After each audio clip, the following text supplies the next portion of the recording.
C'est maintenant aux citoyens de Val-d'Or de s'impliquer pour combattre la pénurie criante de logements qui sévit depuis plus de 15 ans. Avec le lancement des rendez-vous de l'habitation, la municipalité veut donner la parole aux locataires, aux propriétaires ainsi qu'aux promoteurs du territoire. La crise est plus importante, là.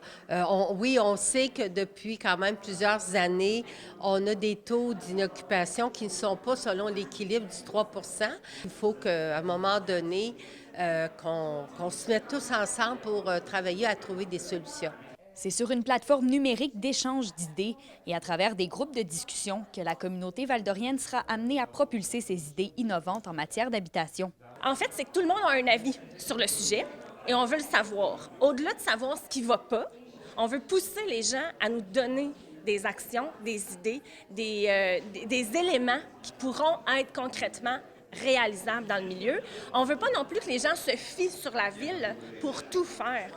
C'est pas notre principale tâche à la ville de construire des logements. On ne s'enlignera pas là-dedans. Mais par exemple, s'il y a des gens qui ont le goût de se partir une coopérative, on peut peut-être les aider. Entre 2020 et 2023, le coût moyen d'un logement de 2 chambres a augmenté d'environ 25 pour atteindre en moyenne 887 $ par mois.